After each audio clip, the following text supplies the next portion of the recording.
All right, I want to welcome you again to Generations of Pride and Artist Roundtable. We are still waiting on one of our artists who I hope will be able to join us very soon. But we have currently 3 amazing artists who I'm going to introduce in just a moment. But before we do that, I want to take a moment and introduce John Kiesler from San Diego Pride.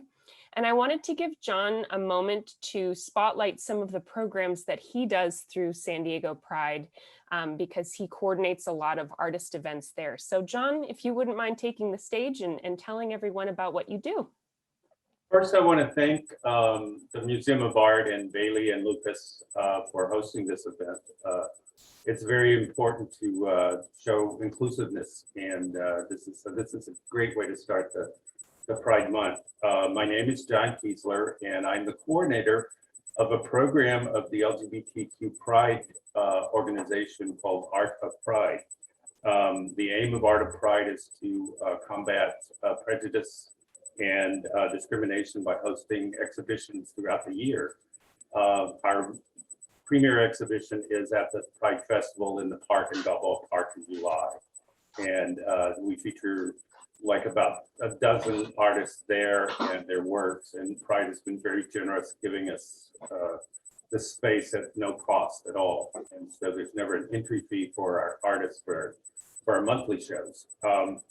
We've had about 15 annual exhibitions in the park, and then we've had multiple exhibits at the office of Pride over on 30th Street in North Park.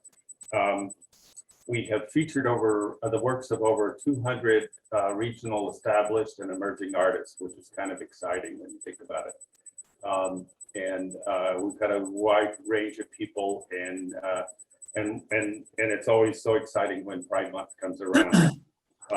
Tomorrow night, we're excited to have our first in-person artist reception, and that will take place at the Pride offices over in North Park.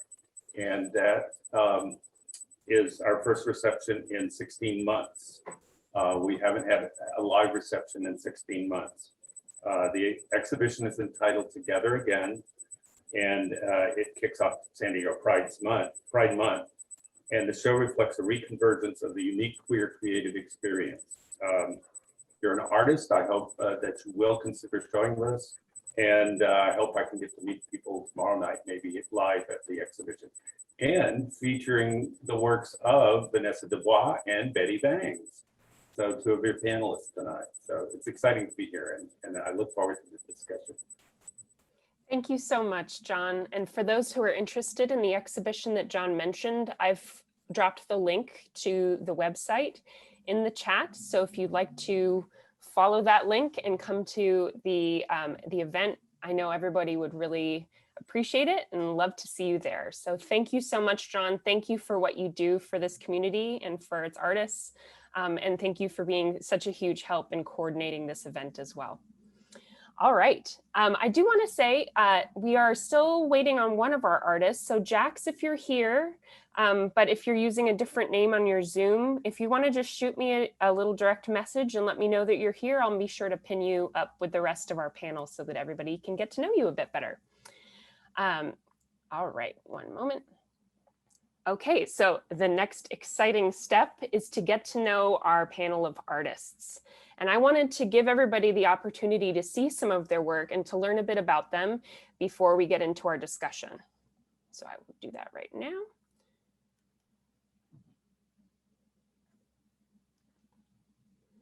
Okay, is everybody able to see my screen okay? If I could get, okay, great, wonderful. So I'm just going to be reading from some short bios submitted by the artists themselves, and I'll give you the opportunity to see some of their work. So our first artist is Nico Standifer. His pronouns are he, him. He is 17 years old. He loves dogs, the beach, and hanging out with friends. Same. He also loves to draw, and his favorite medium is digital art. You can see some examples of his incredible art here.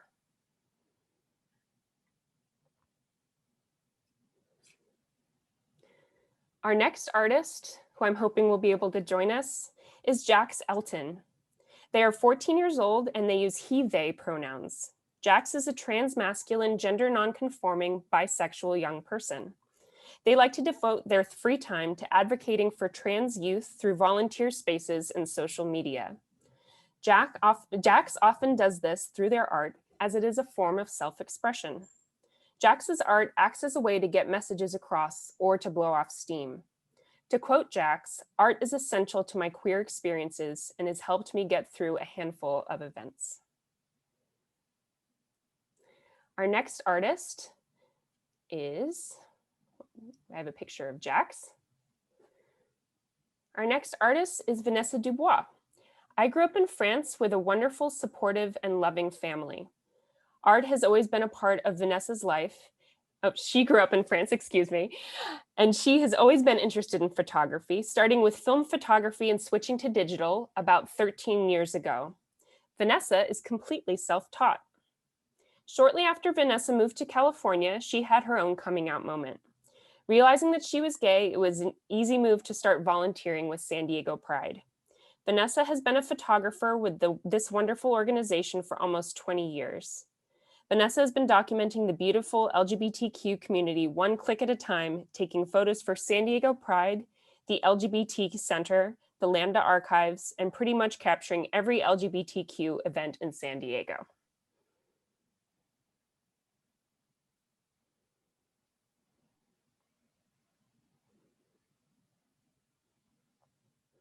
And finally, I'm really pleased to introduce Betty Bangs. Betty Bangs was born and raised in San Diego. She is a Chicana artist with 2 amazing children. Betty has assisted painting on murals at Chicano Park. Her paintings are body positive art, beautiful people the way I see them. The medium Betty mostly works with is acrylic on canvas. Betty says, "I am very passionate about my community and cultura. My community, cultura, and my lifestyle inspire my art. By day, I work as an advocate for victims of crime, and by night, I am an all-vinyl DJ." And if that doesn't make Betty Bangs a superhero, I don't know what does. So I think that's all you need. So thank you again to our wonderful panel of artists. Here you see another round of Betty's beautiful work. And I'm so excited to welcome everybody to this roundtable discussion. And then I'd like to introduce the final element of our conversation today, and that is Lucas Perez, who is our education coordinator at the San Diego Museum of Art.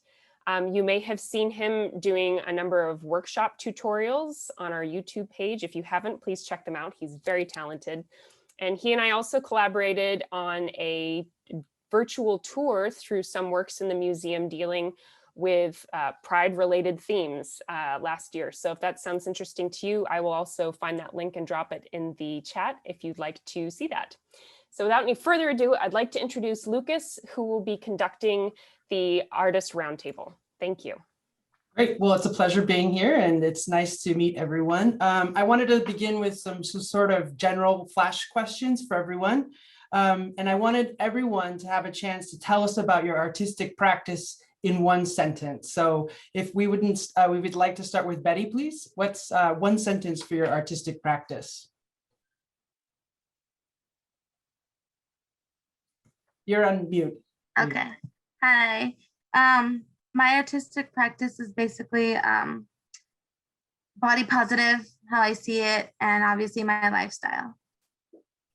Excellent. How about Nico? What's one sentence that describes your artistic practice? Just having more representation and like showing art in digital media. Fantastic. And Vanessa? I take photos in the community, in most of it, the nightlife photography, nightlife event, and just anything that has light, movement, capturing moments. Fantastic. Excellent. Great question, or answers, I should say. So again, we're going to do flash questions. Let's start with, please, Nico. What role does pride take in your art? I mean, for the most part in middle school, it was really a way for me to just work through my identity and figure out actually who I was. And as I got more confident with who I was able to focus on the world and realize how to put it out there. And so now it's a way for me to express myself. Fantastic. Great. Vanessa, what do you think makes an artwork queer? Or what do you think, for example, what is an LGBTQ plus piece of artwork, in your opinion? For me, I think there's two components. There's the artist. So if the artists identify themselves as queer, then it makes it a queer art. But sometimes the message behind it, it could be an ally, yet it's still a message about the community. So I feel like there's, two components. There's the art piece of it, and then there's the artist. So most of it is depending on the artist, but it's both. Fantastic. Yeah, we did a virtual tour last year called Proud Identities that dealt with those two categories that you're talking about, the artist and then of course the content of the actual work itself, right? And I see that Jax has joined us. So Jax, if you're ready, if you'd like to give us an answer for the first question, which is, could you please tell us about your artistic practice in one sentence? Awesome. Yeah. Hi, everyone. I'm Jax. I use he, they pronouns. My art revolves around expressing my self-image and using it almost as a free form of therapy for myself. Fantastic. And since you're here, let's see, I have a second question for you, which is, which artists have inspired your work? I have taken art inspiration from many different backgrounds, but I really like the art from Gerard Way's comics. Awesome. Great. And last question for the flash round here is for Betty. How has identity shaped your art? I think this is a great question for Betty.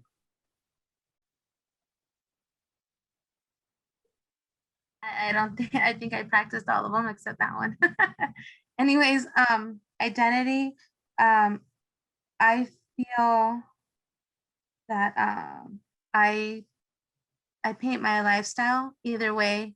The images of women that are really true to size. I don't really think that a smaller size is a true size, but to each his own. As far as LGBTQ, I don't see art. I never saw art the way I see the art that I paint, so I started painting it for that reason. I mean, if you look at history, there is artists with, two males or two females, but it's looked at as art.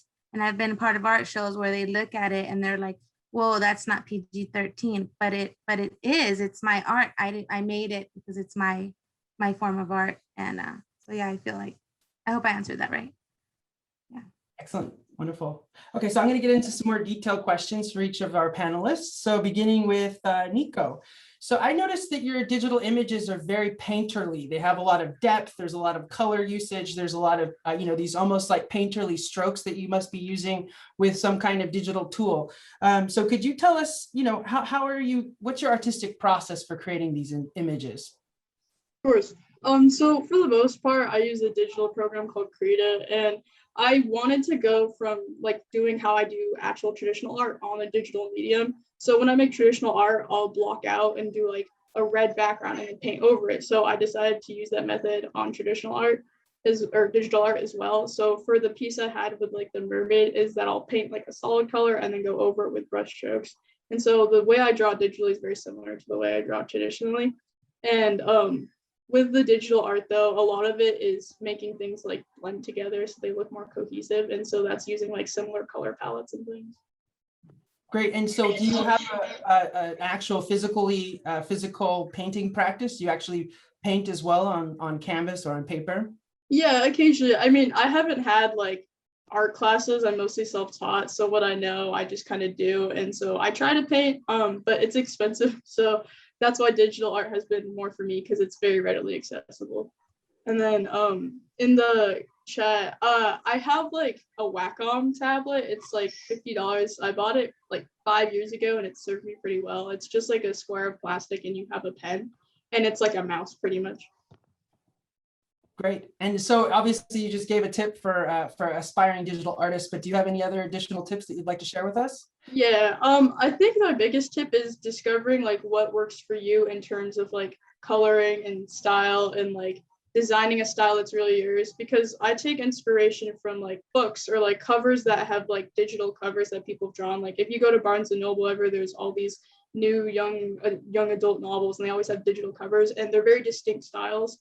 And so like if you're a digital artist wanting to go into that field, you have to find a distinct style that people could associate with you. And a lot of that is just figuring out like how you like colors to go together and how you draw your lines and then stylize things. And like with big like cartoon companies and things, they have their distinct styles for their shows. So digital art's all about like making something that's uniquely yours and expressive. Great. So you're talking almost about like branding yourself as in a certain aesthetic way, right? Excellent. Yeah. Great. And so we've talked about your your sort of process, but I suppose could you tell us a little bit about the content or the messages that you have in your work? Yeah. So I think initially too, and why I'm able to be at this roundtable is I did a lot of self-portraits when I first started out. And that was when I was figuring out who I am, because I'm trans, I'm female to male. And so when discovering that out, I did a lot of self-portraits. But from there, I figured out like how I like to draw people. And then now I use drawing people as more of just like the representation things. Like I said before, like books and media, like covers and like comics and having more like LGBT representation. So it's helped me just discover who I am. And then from there, now it's more just like having more representation in media in a stylized way. Fantastic. Excellent. Thank you. So next questions are for Vanessa, please. Thank you. So what is it about drag that inspires your photography? Have you been to a drag show? Yes, I have many. Well, here we go. To me, they're beautiful. Their art is bold. They always like to say it takes balls, you know, to do what they do. And it's true. I just love their creativity. And what I've heard a lot is a lot of people were not necessarily welcome to the community, but I felt like the drag queen made them feel, you know, welcome. One of my friends, you know, just as she was coming out as a lesbian, the drag queens are the one that actually welcomed her into the community. And I love their way of thinking. Their characters are all over the place, and they're colorful. I love everything that has movements and lighting and colors, and that's just, I'm in heaven when I shoot drag shows. Yeah, I can imagine it's very rich visual material for photography, right? Excellent. Yes. So do you have any sort of special process or a method when you're doing nightlife photography or for drag shows? I know there's a lot of action going on, a lot of people. Obviously, the lighting is not always what you want it to be in some cases. So do you have some tips or some methodologies that you'd like to share? I do. I feel like I have a special, and I don't like to say talent because it feels kind of cocky, but I know from what I've heard and from the feedback I've got, I'm good at photography. Photos, like studio photography, is maybe not my forte, and I'm trying to get better at it. But when I'm in front of a performer, I think that's where my art comes to life.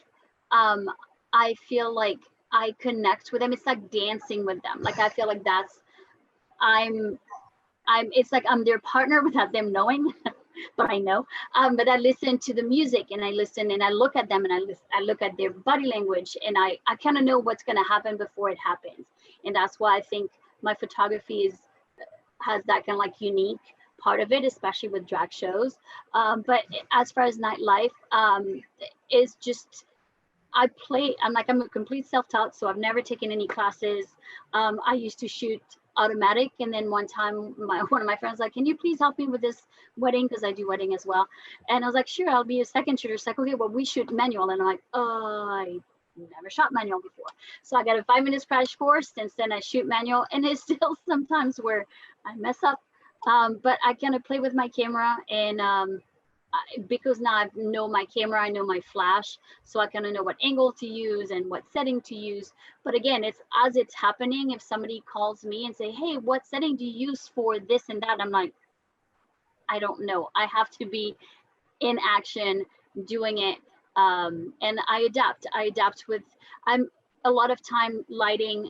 There is some sort of lighting, if it's a festival, or if it's at Rich's nightclub, or if it's at the, you know, the party or any of those events, there's still some kind of lighting, and I definitely play with it. Awesome, great. And so obviously, you know, nightlife and performative, you know, things like drag have been popular topics or, you know, themes for other photographers. Do you look to other photographers for inspiration, and can you share those with us? I do. There's two huge photographers that are amazing as, and it's funny because I totally look up to them because their studio photos are fantastic. One, his local, he used to live in Florida but moved to San Diego, I want to say maybe 10 years ago. His name is Christopher Reynolds. He shot Chad Michaels and as Cher, and Cher tweeted that it looks more like it looks more like Cher than herself. And so I had met him one time during a drag show, and I was working, and he introduced himself. And when I found out who he was, I was completely like, oh my God, your work is amazing. And so he is one of my inspirations. The other one is a photographer based in Florida, and her handle is the drag photographer. And I don't know why for the longest time I thought it was a men behind the camera. I just had never known, but I feel like, most of the time you see photographer, you see a lot of male photographer. And then when I found out it was a woman, I was even more excited. And the same, her like skills behind the lens is fantastic. And so I started reaching out to her, and we're now like talk almost on a daily basis. I really hope I'm gonna go meet her and get to maybe collaborate with her and learn from her. And her name is Erica Wagner. I hope I said that right. But her handle is the drag photographer because she mostly does drag photography and takes drag queens, and yeah, awesome. Cool. So you've already talked about the performative aspect of your photography, which is you kind of almost dance with the performers or your, let's say, people at a club or something. So another important part of photography, obviously, is narrative. So do you feel that you're creating certain kinds of narratives with your photography or your body of work? I do. I know when I shoot a wedding, one parent one time, she was the mom of the groom, and she's like, oh my God, you're like a ghost. We see you, but we don't see you, but you're everywhere. You pop here, you pop there. And I do the same when I shoot any kind of event. If it's a wedding, if it's a march, if it's a performer or a nightclub, I always try to get as many angles as I can because I want to tell the story from every angle, because we know that stories can, told from so many different people. And so I always try to so I'm usually on the ground, somewhere up in the air if I can, on the right, on the left, backstage, in front of the stage, way in the back with the crowds, because I want to tell stories. Same when I do a march, I just don't stay at one spot. I usually move around a lot. So I think I love movement in my photos, but I think I create the movement as well. Fantastic. Thank you, Vanessa. All right, so the next questions are for Jax, please. So what part does advocacy take in your artwork? I like to use messages that I want to just really express to the world and take them and make them into images. People are usually more willing to look at images instead of reading text. I could write essays about the things that I want the world to know, but I know that it'll catch more folks' eyes if it's in an image, in the form of art. So I like to use color and shape and lines and all the different parts of art and make sure that it touches into my advocacy as well, because I feel like I can reach so many more people amplifying my voice that way. Great, excellent. So how do you think art can bring about positive social change for the trans community? As Nico stated earlier, a lot of trans artists really like to draw themselves. I know for a while before I started T, I would draw myself in a way that I wanted the world to see me. And I think that art makes it so that trans people can really see themselves the way that they want to see without having to edit photos, or even before transition, it makes us be able to almost be more at ease with how we look and know that I can look like that someday, and that is me. So I know that individually art can really help individual trans people, but in general, art really is a way that people amplify their voices. It's a way to communicate with vast amounts of people, and it's definitely something that has just uplifted our voices throughout the community. Definitely. So the power of images, right, is very important, right? Almost as important, I think, or maybe equally as important as the written word. So I wanted to ask you, since you're also, it appears that you're doing like digital media images and that kind of thing. Can you tell us a little bit about your process as well? Sure. Yeah, I like to start. So I just recently opened up commissions. So I've been drawing nonstop recently. And when it comes to the way that I do my art, I try to do it mostly digitally on my iPad using an Apple Pencil. And I start with sketching out a pose. The only thing that I look at in the individual person that I'm drawing is their face shape and their body shape, just basic silhouette things. And I just map out what the plans are for the entire image. It definitely does not look pretty on that first sketch layer. And then when I move on to my second sketch layer, I start adding in details. What does their hair look like? What does their nose look like? What clothes do they want to wear? What is maybe a big interest of theirs or their favorite color that I want to include on their clothing? Individual details that makes the person them and not just a blank person. And then on my third layer, that's when I start to really make it cleaner. My line art style is still very messy. It's just black colored pencil, but I try to make it as clean as possible so it's as appealing as possible. And then I have another layer that's base colors, and I have another layer that is shadows and highlights if I want to add them as well. So is this a process that you use for all of your images, or do you have, do you experiment with your processes? I've definitely been experimenting recently because I'm trying to find the way to make it as quick as possible and as visually appealing as possible. But I found that's the easiest way for me to do my art recently as well. So it is pretty consistent across all of my drawings. Cool. And so what's the overarching message that we should be seeing in your artwork? Just be yourself. You yourself as a queer person, as a trans person, are an art form. You're beautiful, and being yourself is the most powerful thing that you can do.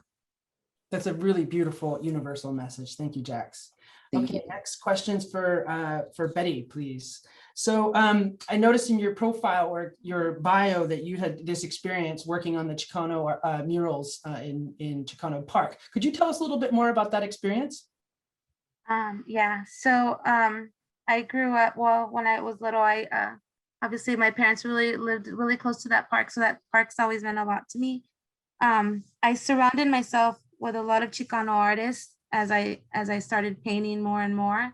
And I never really considered myself to be a muralist or even tried to, but the community was really welcoming, I think, because some of them had already heard about me. But as far as art, I showed up to help wash paintbrushes, carry water for them. I don't care. I was ready to help any way I could in the Chicano Park movement, in the murals. And when I got there, they just said, "Hey, you want to paint this?" And that's pretty much how I was involved. I've been lucky to be able to help Irma Patricio Aguayo and her murals, Victor Ochoa with the latest big Ignacio mural. So that's how I got involved. But now I do a lot of fundraising also for them, which is awesome to be able to do that and just be able to help. It's such an honor, a huge honor. Fantastic. So how has that experience influenced your art today? As far as my art, my art's very simple. I don't think it's super fancy. I love my art though. I think I'm the only one that I know that does that. But being around these amazing muralists that paint to the highest peak of this under the Coronado Bridge, which I'm lucky to be one of them now. It's really shown me that I need to grow more as far as painting. And I have, I've decided to learn how to shade and different things. A lot of my paintings don't have faces. I used to do it because I didn't know how to do faces, but honestly, I started it because I feel like it's relatable to everybody.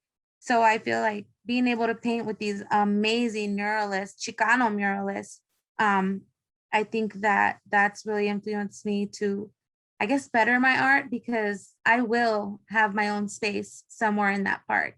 I don't know when, but I know that I will. That's really fantastic. I hope you will as well. So can you talk about what the intersection is, I guess, between like the Chicano identity and like a queer LGBTQ plus identity? Is there anything that you can see as a sort of intersection, and maybe how that relates to art? Sorry for a deep question. Well, you know what? In the past, I was told that I wasn't a Chicana artist because my art doesn't really represent Cuatlicue or other artists or goddesses of, of our culture. And I don't think so. I'm a Chicana and my art is Chicano art. You know what? I identify, as she, her, ella, lesbian. I like women. So, my art is that, and that's what I paint. And I like what I paint. So I think it all depends on how you, I have a friend, actually, I don't know how to answer that, but I have a friend, my friend Sunny, she paints a lot of queer art and she's not. So I just think it's all really on the person, how you mix the two, because she is a Chicana artist, and she does paint like really beautiful queer art, but she's by no means gay at all. Yeah, I think it all depends on the artist, and my art, I think it represents both. I tend to paint a lot of couples that I know now. They don't know. If they're watching, they know now, but I haven't shown them. And I just think it's beautiful to see like two women in art, and then, posed in an intimate position. I think it's amazing. So. Great, awesome, thank you. Chicano queer art. Yes, indeed. Categorization is very difficult, right? It's very, especially when it comes to art, it's a universal activity for humankind, right? So, okay, I wanted just to finish up with a general question for everybody, which is, what is your upcoming next project? Okay, so we'll begin with Nico, please. What's your upcoming next project? Something you'd like to tell us about what you're working on next? I mean, I'm not sure if it's like a big project, but I had taken AP Art this year and my teacher recommended me to do an art internship for something. So I'm just helping them out and doing more digital work. And then with the theater program I work with, I do all their playbills. So just more designing things. Fantastic, great. Vanessa, please, upcoming projects or something you're working on next. San Diego Pride. Yes. I'm the photo coordinator. So I try to schedule all the photographers for all the different events. And 5 minutes before joining this group, I was talking with Alex at San Diego Pride about schedule and try to, tweak the last minute project. But starting Saturday, we have a She Fest. Then there's a march on Sunday. Then after that, it's like Wednesday, Thursday, and like the entire weekend and week of Pride on top of my regular day job. I will be taking photos. So that's definitely the next big project for now. And then after that is event photography is restarting. Beginning of, right before COVID, finally was just like, yeah, I'm going to be a full-time photographer. And then COVID happened. So I had to put that on pause. So it's now restarting. So that's another big project, trying to travel maybe a little bit more with my photography, expand to SoCal, and then maybe like further. But excellent, great. Jax, please. What's your upcoming project or something you're working on next? I mentioned earlier, but on Monday, I opened my commissions to my Instagram account. And so I currently have been very focused on present, and I actually don't know what I'm going to do next, but I'm definitely in the process of making sure all of my commissions have been prepared and completed. I have a lot to finish, so that's definitely what I've been doing lately. Fantastic. And last but not least, please, Betty, what's an upcoming project or something you're working on next? Okay, so I do a lot in my community, mostly Barrio Logan, and obviously now with She Fest. As art wise, whenever the next is happening, I know that I will get in where I fit in, and I'll be there to help in Barrio Logan, Chicano Park. But I will be at She Fest on Saturday, and I actually do their opening set at 1 o'clock. So if anyone's in the neighborhood, stop by and listen to awesome music. I do a lot in my community, like I said. I DJ everywhere, but I also do a lot of fundraising for this nonprofit called Dale Gas. which raises scholarships for kids that really don't have a lot of the means to continue. And sometimes they are given to not just college, it's like also high school. And there's this big fundraiser that I'm doing on July 31st. It's called a Pachuco Boogie, and there'll be a lot of music and cars and beautiful people dressed up. And that's in Barrio Logan at the shop. So that's my biggest next event. But I also DJ at San Diego Derby United. They'll be at Sheep Fest as well. So if you want to stop in there, come on by. So I want to say that I don't have a specific art form, but I do a lot in the community. I'm always up for helping. And I have a lot of big events, but those are the most current. So I just started joining the Derby to take photos for them.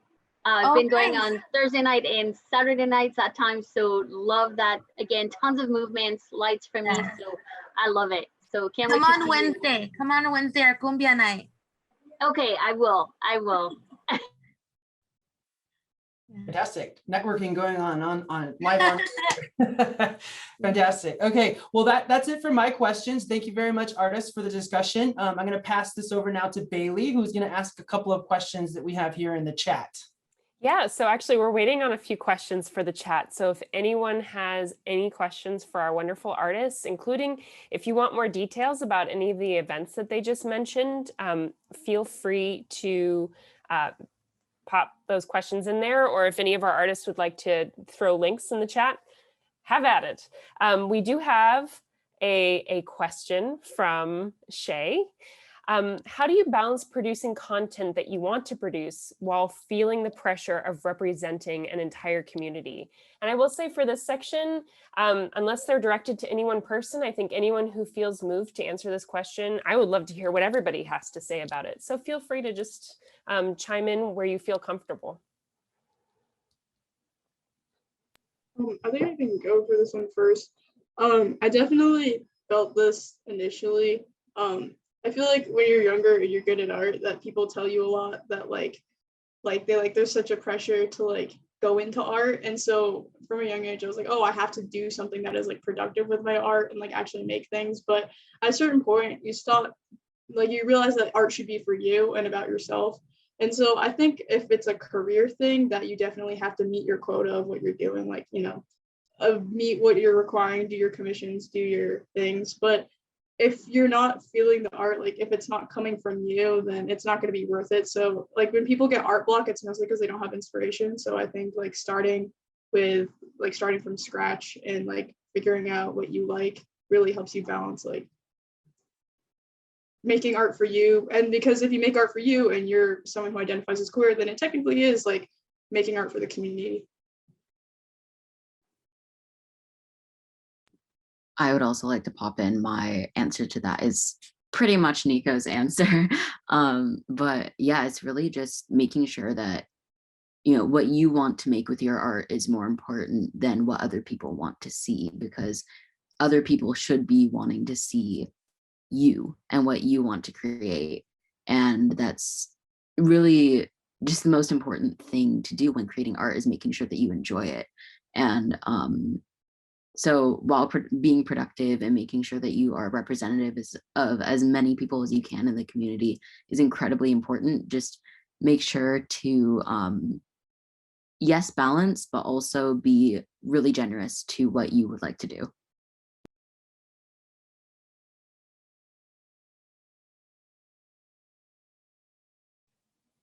Thank you so I much. don't feel so much the pressure of representing in my work, but I know I feel the pressure of trying to be recognized, because as an artist you want to be recognized, because if not, and that's me too, but figuring out who you are, what's your specialty, I think is really important. Once you have that, then you're golden. But it's hard to find it. I've been taking photos for a long time, and at first I just took photos to take photos, and then people started like, you're good at it. I'm like, yeah. And believing in yourself is big, I think, as an artist. And it's still now, I'm still doubting so much, and I'm still comparing myself to other people. And I'm trying now more to, instead of comparing, trying to find what inspired me in others, so then I can maybe bring that into my art. but it's a mindset that I'm trying to redirect. Yeah, I can say from experience that doubt and comparison are two major factors of being an artist, right? So.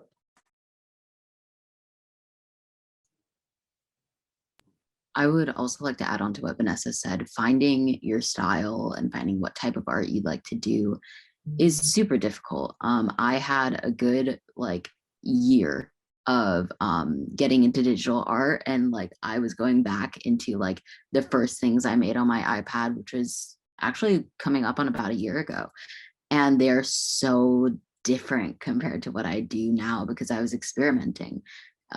So really just what I want to say is don't be afraid to test things out and experiment. You don't have to post everything that you create. You can if you want to, but don't feel the pressure to produce content. Just, yeah, that experimental phase can feel really funky and clunky and, you know, like just really awkward if you don't know, you know, exactly what your style is, but it takes time for everyone.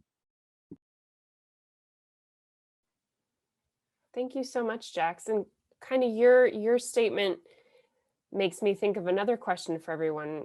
You know, your encouragement to play around and experiment and find your own style. Would any of you have advice for maybe younger people in the community or burgeoning artists, or even people who feel like they want to express themselves but don't consider themselves an artist necessarily? Would you have any advice or like thoughts you would like to share with anybody who kind of is hoping to express themselves through art but hasn't quite yet found the confidence to do so?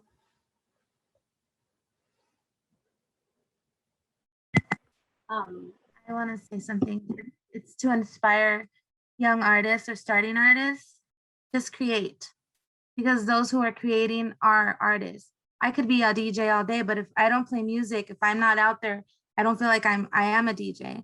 I could say I'm an artist, but if I'm not producing, if I'm not creating, then am I really an artist? So my biggest thing is create it all. Get a sketchbook and fill up every page. Just every day, put something in it, sketch something out every day. So I would say that's what, you know, encourages an artist to paint or just create, take pictures, do whatever you do all the time. Adding on to that too, just like, it doesn't have to be good. Like in case of art, like quantity over quality, just like, you get better with time, and like it doesn't really have to be good. I feel like there's a pressure that like if you're not immediately gifted, then you shouldn't get into it, but it's not that. Like you just have to practice and keep going for it and keep making things, and the more you do it, the more you'll find that you like it, and then the more you like it, then it comes easier. So just practice a lot and just create.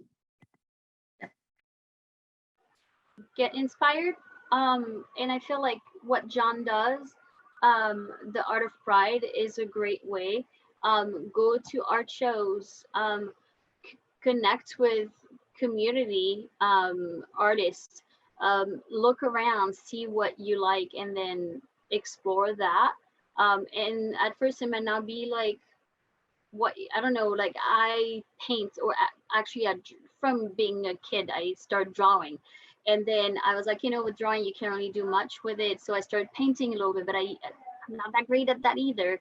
And you know, obviously now it's photography, but just try, experiment, explore, get inspired by others, and join, you know, group like, you know, Art of Pride, because you'll see that if you come tomorrow, you'll see that there's everything, all the different medias, and it's always cool to see. And you might find somebody or something that you're gonna be like, oh my God, I want to do this, or that's kind of like, oh, I kind of see myself doing that.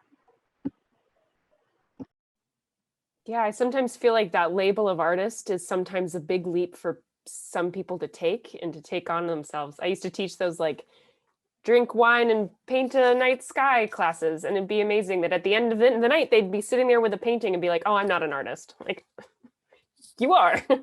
I'm sorry, Jax, I think I cut you off. No, it's okay. I have a long answer to this one. I've been typing in my little chat box so I can remember everything I want to say. So firstly, no art is wrong. Whatever you create, it is amazing. You made it. therefore it is art. Anything that you create can be art. Even I could go as far to say that coding and baking, and there's so many things. If it's something that you originally created, even if it's based off of what someone else made, it's still art. It's something that you made. So that naturally makes you an artist. Also, you'll always improve. There will always be going up, and progress isn't linear, but you will always be improving and gaining in experiences and just picking up knowledge with whatever you do, whatever you learn, whatever you hear from other people. There is always a way to improve, and because of that, you should not be comparing yourself to others, because other people may be at different places than you are, or they might be in completely different styles or completely different types of art. It's other people are a completely different realm for you to be comparing yourself, but you should be comparing yourself to your older self, because you will always see that there is progress there. You also will find you'll find what you want to do with time.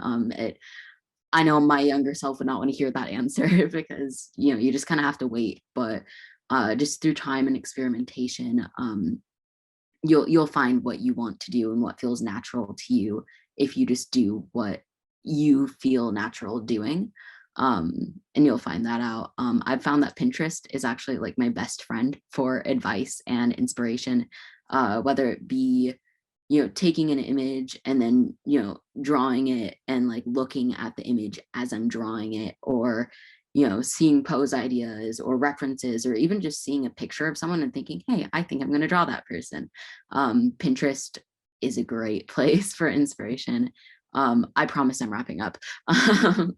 And when I was a kid, and really leading up to like the last year, I have never considered myself an artist. I only started considering myself an artist when I kind of started like producing it publicly, and people would compliment it, and then I'd realize that I am making art, and it's not just something that I'm doing in my free time, which is still art, but it's something that I could really utilize in my entire life. And with my experiences, it's something I can utilize. So I haven't been confident in my art until about a year ago, when really I've been an artist since I could pick up a crayon, because I've been drawing stick figures with really stringy hair, and I've been drawing since I was a kid. And I find that a lot of people who, even if you're drawing stick figures like that makes you an artist. So if you're creating it, you're an artist. That's all that I wanted to say.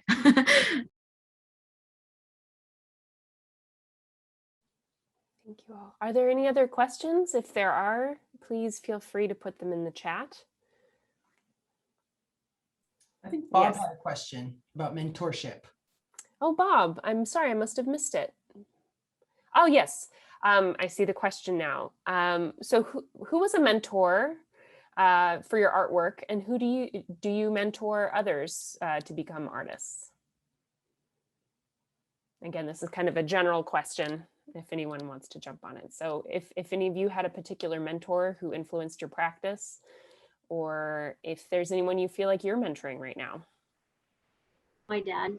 My dad had a nice camera, and he always took photos. Never taken a class either. Probably was shooting on automatic, but still, like I don't know. He's definitely the first person that I used to look up to, and everything I do now is for him. But then mentors, I did mention Christopher and Erica to me are my mentors, and I don't consider myself a mentor at all, but my best friend is a photographer as well, and every time she introduces myself, she always has to say that I'm her mentor. So I really don't think I'm a mentor, but if anybody has questions, I'm always like happy to help as much as I can. But so yeah.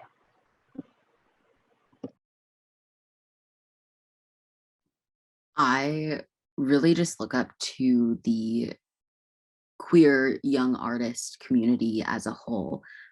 Seeing other people that have my background is really inspiring. Seeing just the incredible work that they're creating, and, you know, realizing that I can produce stuff like that too, publicly even, and I can be confident in my art because other people might look at my art and think the same thing that I'm thinking about these other people's art.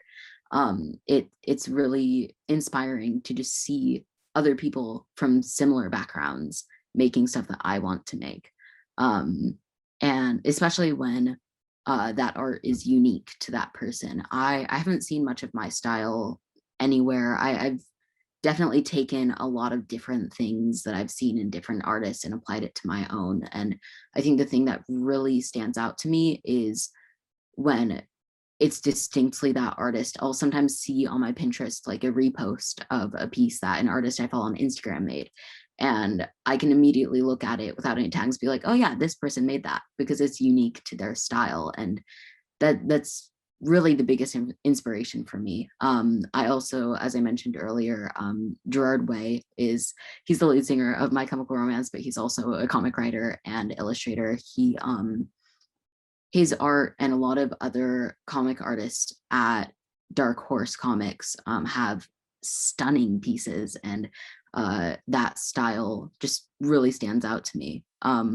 I'd like to think that I'm a mentor to others, but I can't think of anyone in particular that I really speak to. I have a couple of friends who ask about like my process and how I got to this point, but I wouldn't really consider myself a mentor.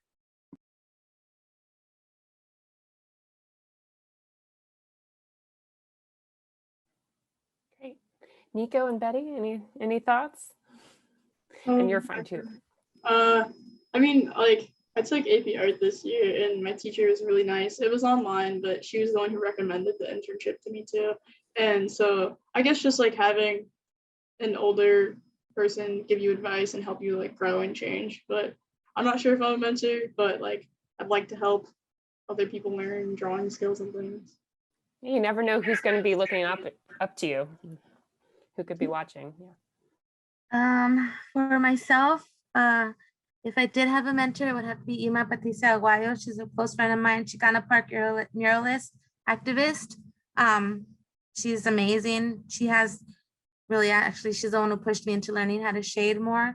But honestly, all the older cats that have painted at the park, it's always an honor to watch them and to learn.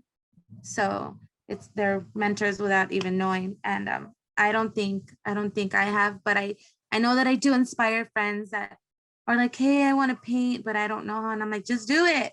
And turns out, honestly, I look at them and I'm like, you're a way better artist than me. I'm not comparing my art to you, but I can't do, one of them being my friend Corazon. She did, when I was Art of Pride, I had a booth there at Pride, not last year, but the year before. And Corazon Magaña, she's an amazing artist. And she asked me to teach her how to paint. I said, girl, you already know how. I don't need to teach you, which is awesome that someone would think that I know more, but I think I'm more encouraging than anything. I wouldn't teach you, but I would definitely encourage you. Yeah. Thank you so much, Betty. So we're reaching the end of our discussion. I want to thank all of our panelists so much, our audience for being here. I have a little fun sneak peek, so stay around, audience. Don't you buzz off yet. I want to say a huge, huge thank you to Jessica and Paul, our ASL translators, who were so amazing during this event. We appreciate them so much. And so one question that came up, panel, is how to reach you and to see your portfolios, access your work, get in touch, commission something. And so if you want to either drop some links into the chat or just unmute yourself and say that aloud real quick, that would be great. And I'll also put the link in for the event that's happening tomorrow at Art of Pride. Once more, everybody be sure and go. And then the last thing I want to just a little sneak peek, the museum and I collaborated with Amber St. James on a performance video at the museum. I wanted to just share a little screenshot from that video just for your enjoyment. Here's Amber in all their glory coming down the staircase of the museum. And this video will be dropping next Tuesday on the museum's YouTube channel. So I hope that you tune in, watch the video, enjoy. It's a really joyful performance. And Amber did such an amazing job. And thank you so much to San Diego Pride for putting us in touch. And then, so without any further ado, I'd like to give our artists a chance to chime in and let everybody know where people can find them. Jax, I see you shared your Instagram, fantastic. Everybody go commission something. And then Betty, Vanessa, Nico, if you have any links or want to share, feel free to unmute. I'm trying to type, but it won't let me type. I don't know why. My Instagram that's the best way to reach me out, is XPOZD photography, exposed photography. And that's the way of like reaching out to me.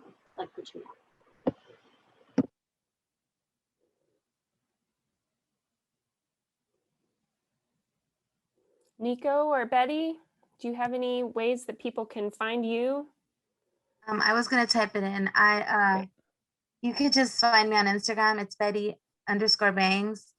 That's my everyday Instagram. If you wanted to know where I am, I have an art one, but I don't really check it, so I'm not gonna lie. Like, don't go look for me there. I probably won't know that you messaged me. But I'll type in my email in the chat box in a little bit. Yeah. Fantastic. And Nico, thank you for dropping that info in the chat. You can see some of Nico's playbills that he's designed. So I want to say, again, a huge thank you to Lucas for facilitating, to Bob from San Diego Pride, John, all our panelists, our ASL translators, and to all of you for being here and for listening in and providing such wonderful questions. I had such a wonderful time, and I hope everyone else did too. So without any further ado, I'd love to wish everyone a very happy Pride, and I hope that you'll come see us at the museum very soon. Thank you. Thank you. Happy Bye. Pride.